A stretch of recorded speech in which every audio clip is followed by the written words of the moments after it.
Next book we read for Sci-Fi Month is The Loneliest Girl in the Universe by Lauren James.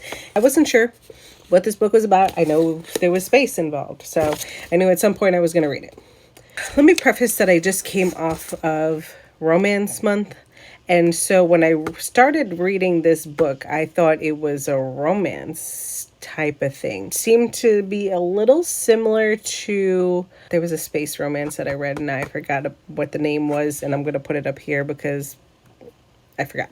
But it seemed a little bit like that. But the events of this book take place in the future. The Earth decided to send out a ship to find another world to colonize. This ship had people on it, astronauts, things like that, and had this girl's parents. She was born on this ship. She was not supposed to be born on the ship. Circumstances happened where her parents died and she was now the only one left on the ship. This whole vessel with a whole bunch of technology, a whole bunch of innovations was still going to this planet that was supposed to be habitable for humanity going forward, and she's the only one that's going to be able to help humanity at this point.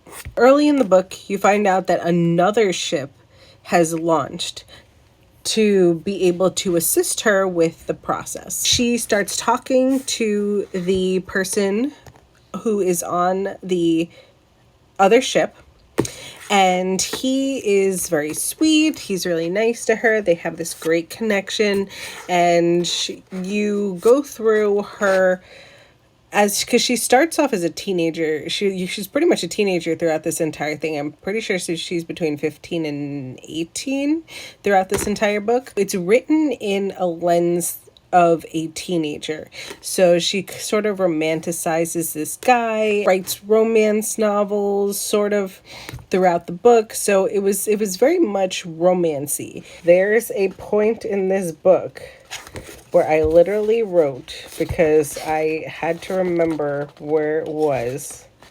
So I literally wrote, "Are you kidding me?" Because there is some wild thing that happens that I'm like, oh my God, I did not see this coming. And after that, it really hits the ground running, because I know it's almost at the end of the book, but you go through the emotions of being this girl, being this lonely girl on this vessel, and then finally getting to talk to somebody. And then things happen that start being a little weird. And so when you get to this point in the book, you're like, what? And so once you get to the end, it was pretty good. I really, really enjoyed it. I did count this as a 5-star read, mainly because of how much I felt the what in the world aspects of this book. And it was really good. I enjoyed it. So yeah, The Loneliest Girl in the Universe, 5-star read.